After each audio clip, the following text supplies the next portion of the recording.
Ofiirwa tosula kuki kumalaalo. Kakati ffe abaali abaana ba DP nga tulina okwekuma tuddemu tuzzeewo ekijja. DF y'emu ku nteekateeka y'okukumaakuma abaana abaasaasaana.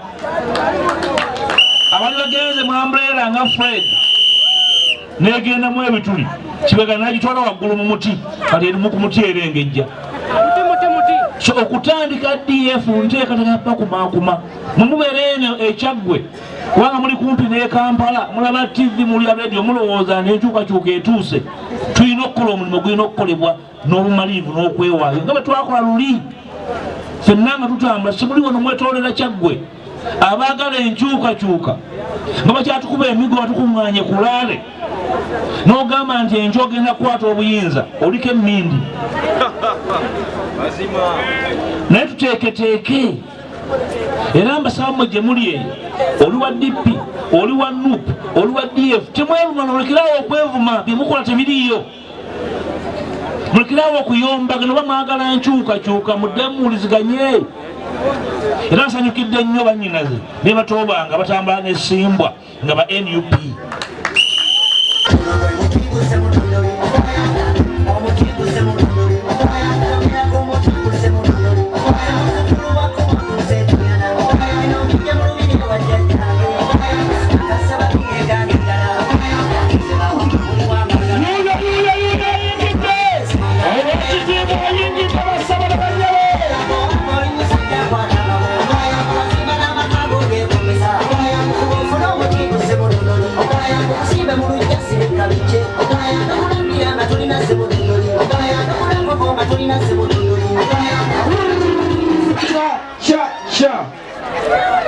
Mukama wange ow'ekitiibwa omuteeketeeke ssebo Ssaabasajja bwe yasiima nawe bwa minisita ng'olina emyaka 21 so ye gw'omubaka wa Nyendo Mukungwe. Akulembera ekibiina kya DF mu Uganda Oweekitiibwa Mathias Mpuuga Nsamba asekeredde ekibiina kya NUP ne Pulezidenti wakyo Robert Kyagulanyi n'abawagizi be bwe tebasobola kuwangula bukulembeze bw'eggwanga buno nga banoonya akalulu. N'agamba olaba akyakubibwa emiggo amagye ng'abakuba ente nga kimulaga talina lugendo lusobola kuwangula akaluka bwa pulezidenti. N'agamba ky'ekibiina kye ekya DF kye kiri ku mulamwa okuba nga kyaddayo wansi okulaba nga kinoonya obuwagizi. N'agamba Kyagulanyi mekweraga lyani mutambulanga naye. Buganda tulina obuzibu obw'amaanyi. Tulina abantu bangi abayivu bangi naye abakulembeze batono. Banayafuzi bangi ababyogerako n'abaagala okubyetabamu naye abaweereza b'abantu batono. Simba y'omu ku bakulembeze ate nga baweereza b'abantu ate nga munnabyabufuzi. So mmwe nakifuma mu ffeeza ebyobufuzi eddako mulina okubeera n'omuntu nammwe abalowoozaako. Ffe mu Democratic Front tugenda mu Parliament ku mulundi guno. Waliwo abadde abuuza tugenda mu Parliament ku mulundi guno. Kambabuulire bano be mulaba wano bonna bagenda mu Parliament ate nga bakulembeddemu. Tuli mu bintu byakusaaga. Oba olowooza nti byakusaaga linnya ebbaasi ogenda owulira ekiri ebuddu. Tujja n'ababaka bangi nga kifuma mutwongereko ababaka tugende tukole mu Parliament ebintu eby'ensonga ebitegeerekeka. Mwami Museveni ne banne nga bakkirira mubalaba enjuba egolooba nabo nga bagolooba.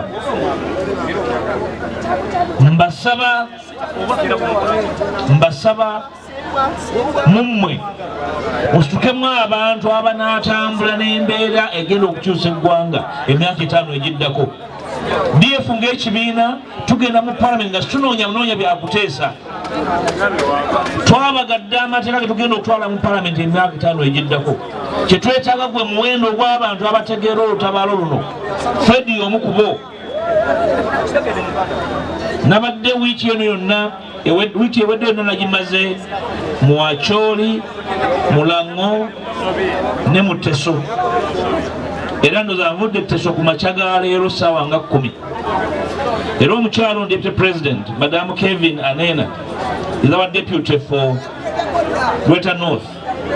Mwamulabye dda. Twatambudde naye ne tulambula ebitundu ebyo Mwabaagala enkyukakyuka mulekerawo okwerimba kambabuulira wano enjuba ekyali waggulu omulimu ogw'okukola gukyali gw'amaanyi. Muveemu ekibuguumirize mukkakkane mutegeere ekyokukola. Mulekerawo okubuguumira mu bitaliimu. Mwoza ne mwanika mu ttaka. Twatambudde mu Acholi ne tutambula mu Lango ng'olabayo bakandidate abavuganya ba NRM ba DF oba oliawo n'abato n'aba UPC n'aba DP omu babiri. Abasinga wano mwali ba DP. Omugenzi DP oyo obulwadde bwamuluma n'afa mwamulaba. Yalwala mpolampola n'akogga n'atufaako. N'omusika n'agwa eddalu n'ebijja n'abitunda. Bw'ofiirwa tosula ku ki? Ku malaalo. Kakati ffe abaali abaana ba DP nga tulina okwekuma tuddemu tuzzeewo ekijja. DF y'emu ku nteekateeka y'okukumaakuma abaana abaasaasaana. Abaali bagenze mu Umbrella nga Fred n'egendamu ebituli Kibega n'agitwala waggulu mu muti kati erimu ku muti erengejja. So okutandika DF nteekateeka pakumaakuma mumubeere eno ekyaggwe kubanga muli kumpi ne Kampala mulaba TV mulya radio mulowooza n'enkyukakyuka etuuse. Tulina okukola omulimu gulina okukolebwa n'obumaliivu n'okwewaayo nga bwe twakola luli. Ffenna nga tutambula simuli wano mwetoolera Kyaggwe abaagala enkyukakyuka nga bakyatukuba emigo batukuŋŋaanye ku Laale n'ogamba nti enjo ogenda kukwata obuyinza oliko emmindi. Naye tuteeketeeke era mbasaba mmwe gye muli eyo oli wa DP oli wa NUP oli wa DF temweruma mulekerawo okwevuma bye mukola tebiriiyo. Mulekerawo okuyombagana oba mwagala enkyukakyuka muddemu muwuliziganye.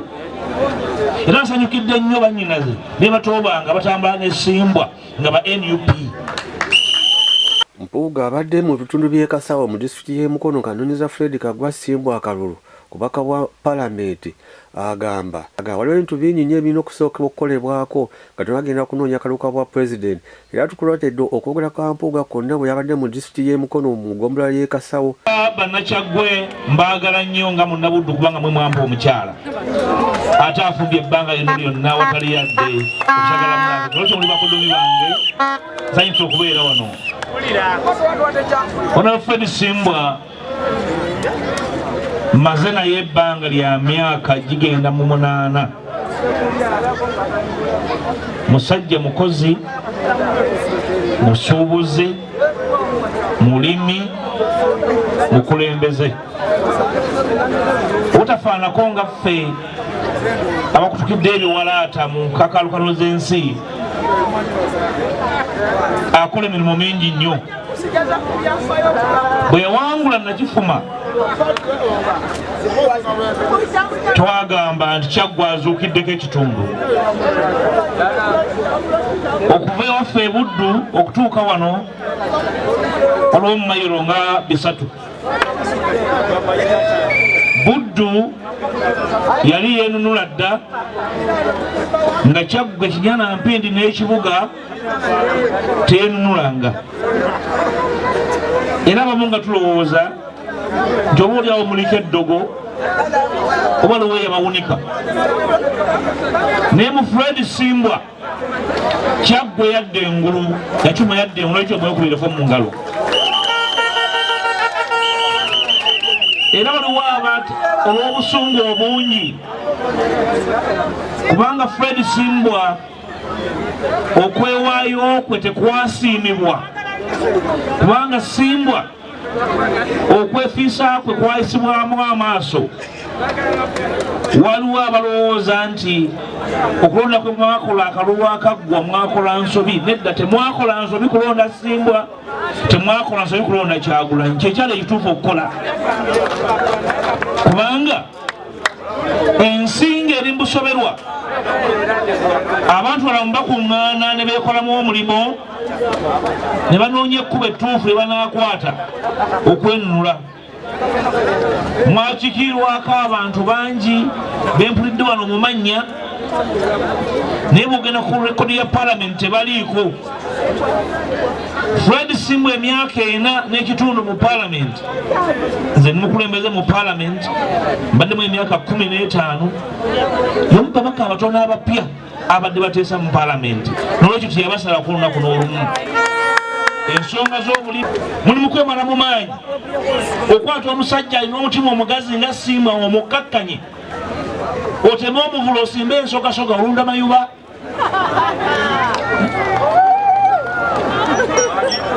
Bakusajjira okola olagala yabagoba mu makkati ga mulimu omusajja ayimiridde gwosobola okutuma ku lutabaalo. Hanoga nti Simbu yaleese katono asigale, mugabana ki? Mwe abaana ba Buganda naddala abalina akajanja akangi, akajanja mukaseeko okulowooza, mukaseemu okufumiitiriza nti okukwata obuyinza togenda ng'oleekana nga gwe bayaluza omukalo gw'endegeya, otta ebigere n'owuliziganya ne munno. Ne bwe bafunye obutakkaanya, Simbu wa DF, omukyala wa NUP, muwuliziganye ng'abantu abagoba ensolo ennene. Bw'oba ne mukazi wo ojja mu madirisa mu nnyumba n'ogera nago, abaana bakunyiiza ng'ojjako amabaati ku nnyumba, oli Ssemaka oba oli Kireereese? Njakadde megamba ebigambo bino lwanze njo bagamba abalaba batya.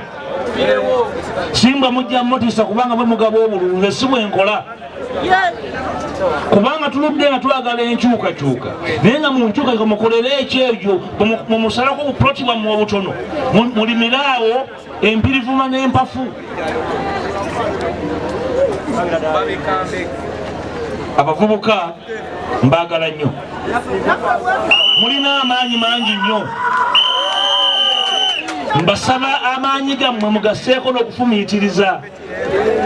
Bw'oba n'amaanyi n'otagasaako magezi, oyingira ekibira ate ng'ozibiriza.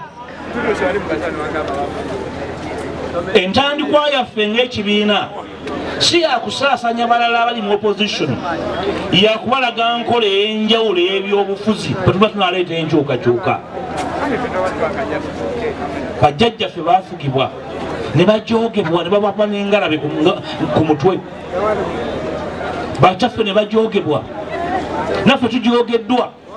Muli mu kwerumaaluma ebitaliimu, ng'oyambadde red wakigga oli wa green, ate gwaki otaddeko akakuufiira, ate gw'osibyeko bandana, muliko mmindi yawa.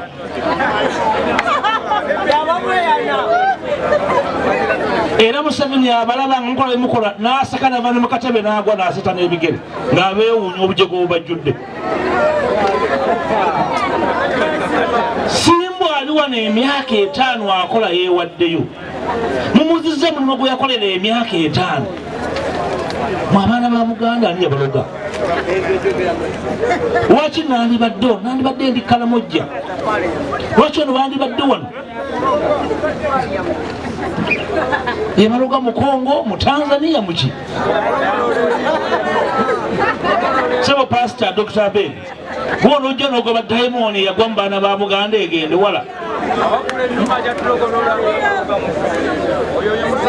Saze kusabira Simbu akalulu, nazze kubagamba mulekeraawo ekyejo, mulekeraawo ekyejo, mugende mugambe ne bannammwe abatazze wano abali eyo. Naddala mugamba abo abadduka ne bajja nga ekidongo kizze nga tebatawulira nsonga ndi batumenya nnyo. Tulina ensonga enkulu, tufugiddwa emyaka 6 nemwerumaaluma. Musirika koddi ne mubeera ng'abantu abalina ensonga enkulu gye baliko. Ekirungi ono waliwo abataka, muddeyo mutuuze abavubuka wansi w'emiti watali bitawuluzi, bakole nga bajjajjaffe bwe tuyimba mu kitiibwa kya Buganda abaali abazira. Singa bakola bye tukola ku ssaawa eno mu abaana ba Buganda, singa tubayimba nga abajega abatuzaala tuyimba abazira abatusooka tuyimba abajega abaana bajja tuyimba nga abajega obudde tuli ku kizigo tuli mu kuyiga nsolo y'amaanyi mbogo ate waliwo ali mu kusima ejjenje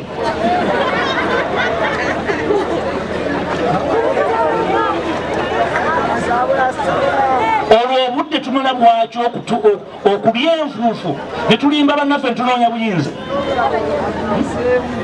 embogo ebuukulaga oli mu kusima jjenje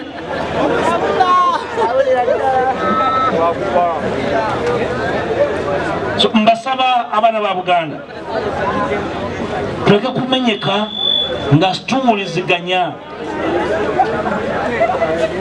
tuyige okuwulira n'okuwuliriza twawule enduulu n'akaluulu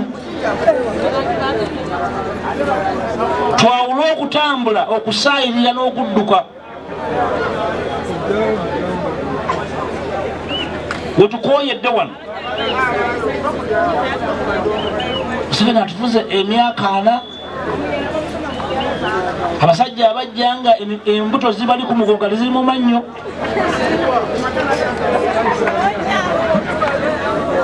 mwe muli wano mwerumaaluma ng'obwana bw'enjala ku byaffe kwe batusalira ne mukaanira kabuuyi ng'amayiŋŋaanye bagatwala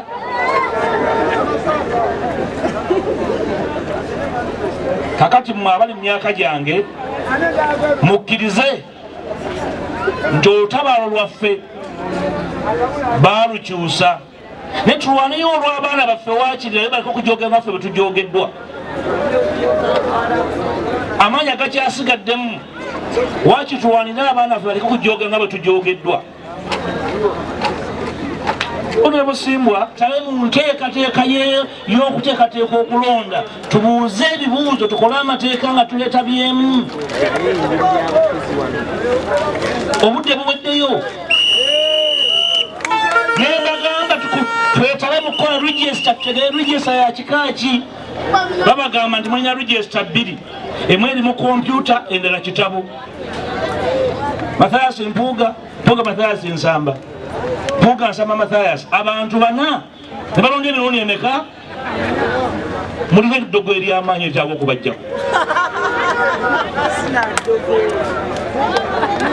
so mikwano gyange njagadde mbagambe olulimi lusinga okutegeera bwe mufunanga omukulembeze yenna najja mu maaso gammwe n'abagamba nti kyawedde dda omugamba tunyumizemu nga bwe kyawedde olulala abantu bayiga okuwuliriza n'okukkiriza okuweebwa amagezi ebyobufuzi ebyawattuuyo tebituyambye kukwata buyinza tulina amaanyi mangi naye ekibuuzo tugatta amaanyi n'amagezi nyinza okuba siina magezi naye nga nyina amaanyi neetaaga alina ki amagezi bwe mutambula mwenna mutuuka wala n'olugendo lwandibadde oluwanvu lufuuka lumpi kubanga mukkanyiza ku kyokkola awo wali akatuubagiro mbawadde emyaka 5 tugenda kutambula nga DF weginaggwerako mujja kutegeera lwaki omulama wagusiba ebigere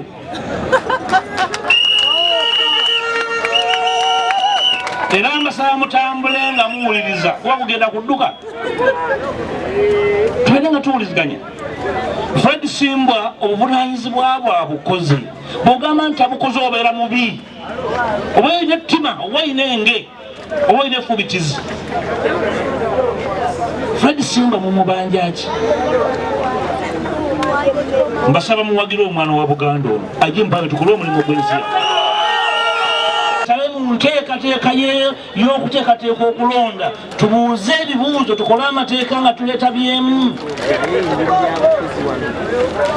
obudde buweddeyo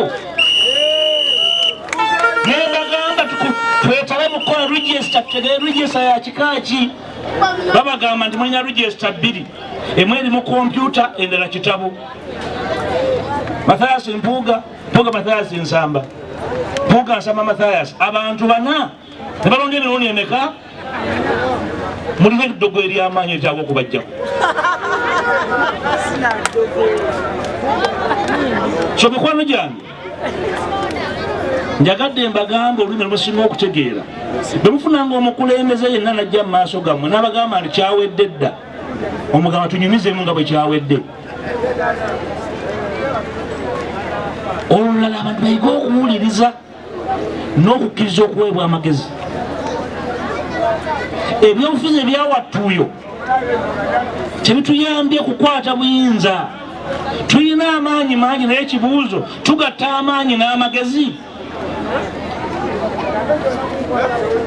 Nyinza okuba siina magezi naye nga nyina amaanyi, neetaaga alina ki? Amagezi. Bwe mutambula mwenna mutuuka wala, n'olugendo lwandibadde oluwanvu lufuuka lumpi kubanga mukkanyiza ku kyokkola. Awo awali akatuubagiro mbawadde emyaka 5 tugenda kutambula nga DF, weginaggwerako mujja kutegeera lwaki omulama wagusiba ebigere.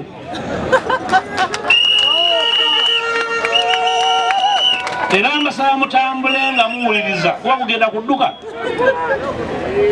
Tugenda nga tuwuliziganya. Fred Simbwa obuvunaanyizibwa bwa bukozi bw'ogamba nti abukozi obeera mubi, oba olina ettima, oba olina enge, oba olina efubitizi. Fred Simbwa mumubanja ki? Mbasaba muwagire omwana wa Buganda ono ajje mpabe tukole omulimu gw'ensi. Kyusanga tuwangana amagezi tekitegeeza ntukkaanya ku buli nsonga, nedda. Ne mu maka bwe muba temukkaanyiza ku nsonga ne mu kyalo kitegeeza nti mwawukanye. Tuyinza okuba nga situkkaanya ku bintu 5 nga tukkaanya ku bintu 5 tubeera basiru. Era bw'osanga abantu bagamba nti buli kimu bakkaanya omanya nti abo bagwagwa. Tosobola kusanga abantu bategeera nga bagamba bakkaanya ku kibayitwa okwekkiriranya.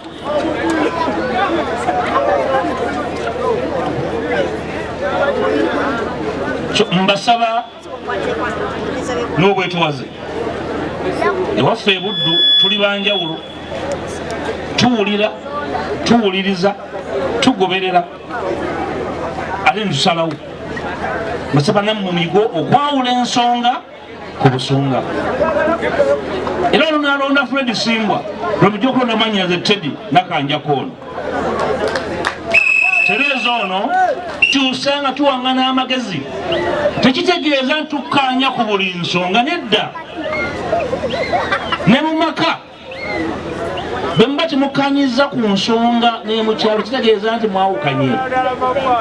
Tuyinza okuba nga situkkaanya ku bintu 5 nga tukkaanya ku bintu 5 tubeera basiru.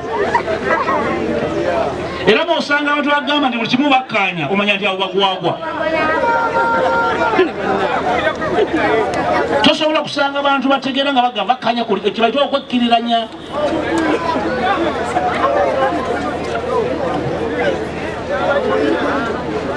Mbasaba n'obwetowaze ewaffe e Buddu tuli banjawulo, tuwulira, tuwuliriza, tugoberera ate ntusalawo.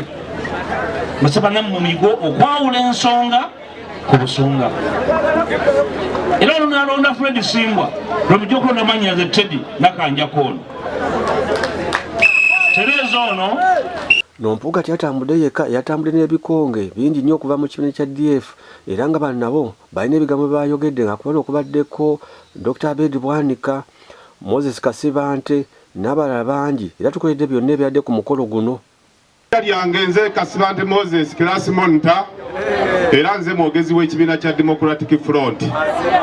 Njagala okwogera ebigambo 2 byokka. Okusooka byonna lwaki mbagambye mwekubireko mu ngalo. Mu kulonda okuwedde ebitundu bingi byalonda bubi ku bubaka bwa Parliament, naye mwalonda bulungi bwe mwaweereza Simbwa mu lukiiko lw'eggwanga olukulu. Mbadde ntunuulira ebintu ebiri wano ng'oyinza okulowooza nti Simbwa era naakamubuuza emirundi 2 nti oba saamulaba bulabi bwe naliyo naye yaliyo ng'oyinza okulowooza ali mu kisanja kya kubiri. Mwongere obugalo obw'amaanyi ennyo. Akapapula kano abatannakafuna kasabe munnoddeyo nakaweka. Kaliko omutwe ogugamba tulonda busobozi. Era omutwe ogwo gwe njagala okwogerako ebigambo byange bibiri. Abantu b'e Nakifuma, ensobi abantu abangi gye basinga okukola mu bitundu ebirala, ekiseera ky'okulonda nga kituuse, baddira ensonga enkulu ne baziteeka wabbali, olunaku lw'okulonda ne bateekawo obusonga obw'olwali obubanguyiza okuyita mu lunaku lw'okulonda.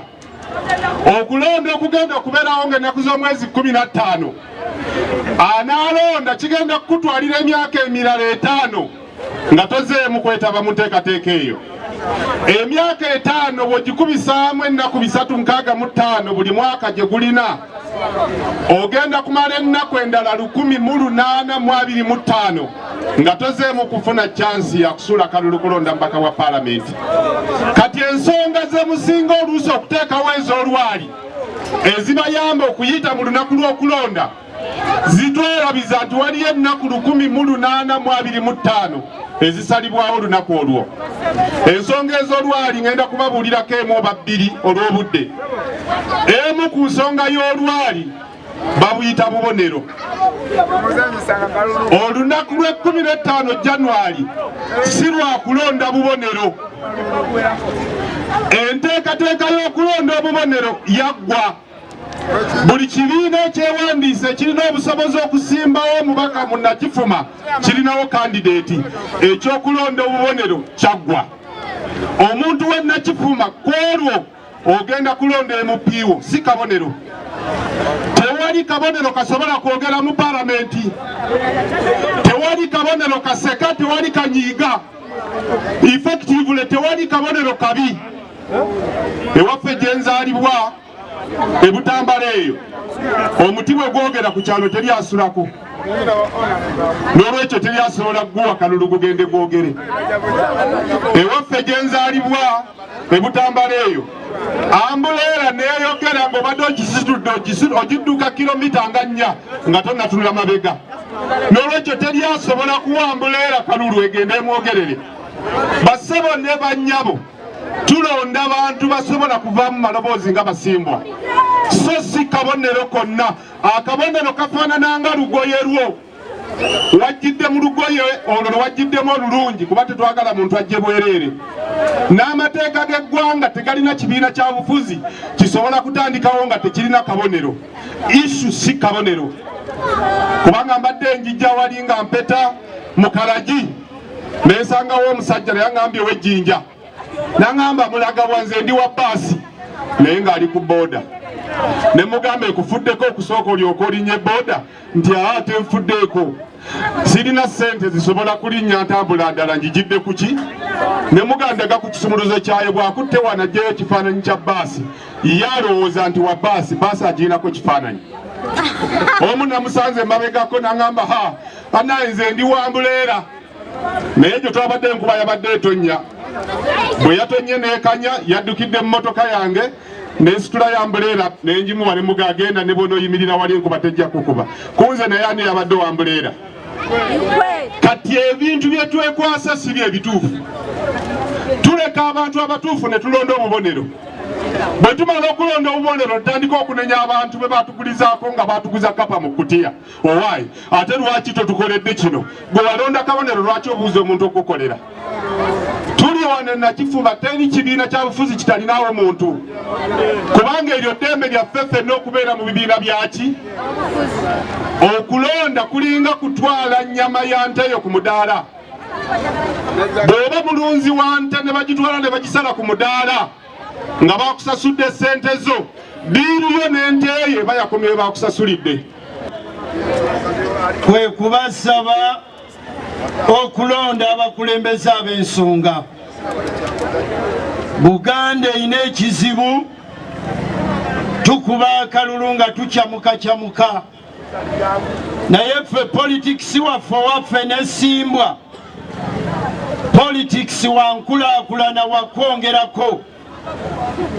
mu myaka 5 Simbwa gy'abadde nammwe abongeddeko amalwaliro agazimbye, asimye zinnayikondo, akoze buli kintu kyonna omubaka kyateekeddwa okukola. Ambulensi weeziri, kati omuntu atamwagala obeerako kikyamu. Era tubasaba ono gwe twagala okukola naye mu myaka gino. Nze nakula mmanyi nti ekitundu kyammwe kino ekyekasawo mwe mujja ssente mu kye bayita emmwanyi ne kokowa. Ebintu bimeka? 2. Ebyo bye twagala okukola ne Simbwa. Tuleete endokwa z'emmwanyi, tuleete endokwa za kokowa. Abantu baffe bafune we bajja ssente. Si kudda mu politics wa kuleekaana buleekaanya. Era buli munnakasawo yenna mpuliriza, genda osime ebinnya by'emmwanyi, osime ebinnya bya kokowa. Simbwa tugenda kukwatagana naye tuleete kokowa. Abavubuka nga tonnavuga booda ku makya, sooka osimbe kokowa, sooka osimbe emmwanyi. Bwe tutyo bwe tugenda okusomesa abaana baffe. Oyo ye politics wa Democratic Front. Si kwogera bwogezi, twagala bagattako muwendo. Ssaabasajja Kabaka wa Buganda awangaale. By and large parliament ebaddeko ng'owulira ng'Omugalatiya. Simbwa mukama waffe Mathias Mpuuga omuteeketeeke, Ssemujunganda n'abatonotono ng'olowooza nti bokka be twalonda.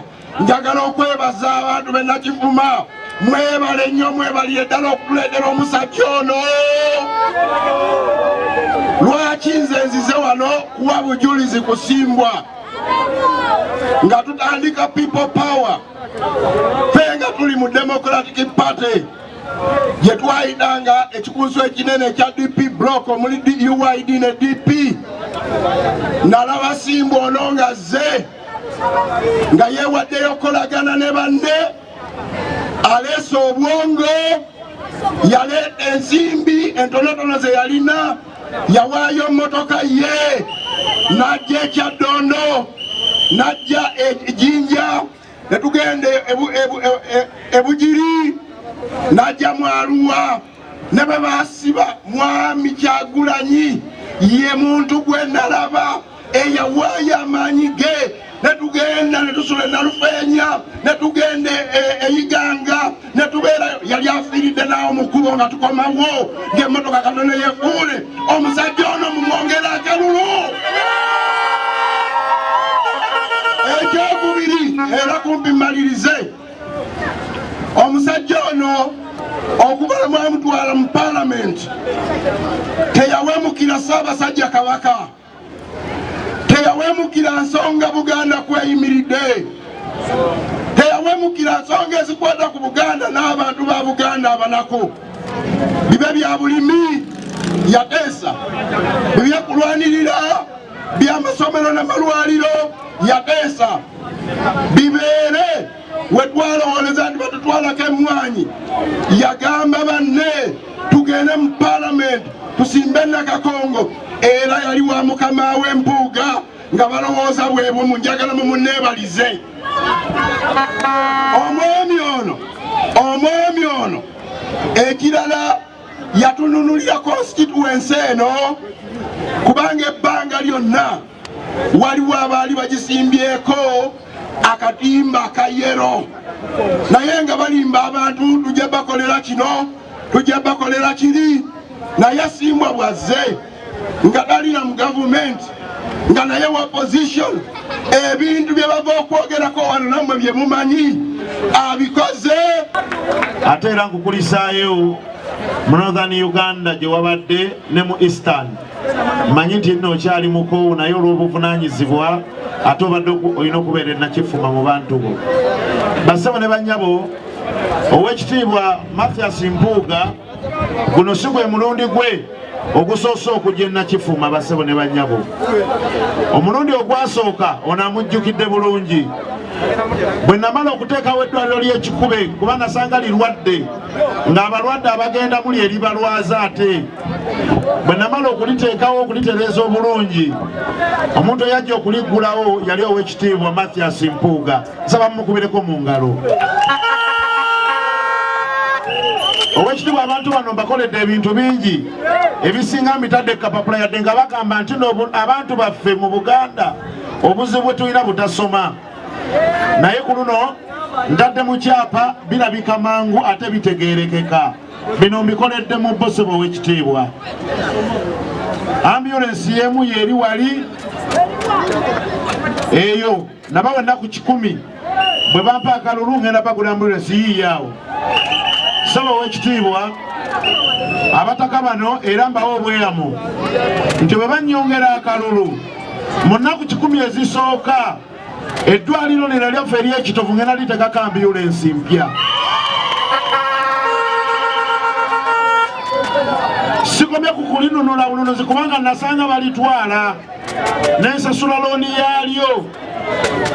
Kakati ngenda litekako ki ambulance kubanga eri Nakifuma olusenerwawo okukola ki okutuuka. N'olw'ensonga eyo ngenda kwongera ambulance. Saba Oweekitiibwa ensonga ziri 2 zenyenda okusabanga pulezidenti waffe owa DF ate omubaka wa paalamenti ng'ate oli komishona wa paalamenti. Basaba ne bannyabo Nakifuma tulina ekizibu ky'ebyobulamu. Saba Oweekitiibwa wasitukira muno jja n'otuyambako era tukwebaza. Naye tetulinaamu health center 4. Nina amagombolola 5 ne town council 3 naye tetulinaamu ddwaliro lya health center 4. Mu mateeka eno yandibadde sina constituency kubanga ebigifuula constituency byonna tebikola ki. Ffe tulina town council mu Uganda etaliimu yadde eddwaliro lya gavumenti. Sebo Oweekitiibwa naye nga town council gavumenti yagigazeetinga. Kati mu lutalo lwendimu Sebo Oweekitiibwa nga nsaba onnyambeko bwe tukomawo mu paalamenti eno ey'e12 Sebo Oweekitiibwa nsaba onkwatireko Nakifuma yaffe eno efune health center 4 tusobole okuyambibwa. Sebo Oweekitiibwa nze mmanyi ono gwe nsaba komishona mu paalamenti ebyo bikola ki bisoboka ate ng'ebintu biyita mu paalamenti. Basebo ne bannyabo ebyobulimi nkwebaza n'Omugalatiya bwe mwavaayo okulwanirira emmwanyi nga mutukulembedde.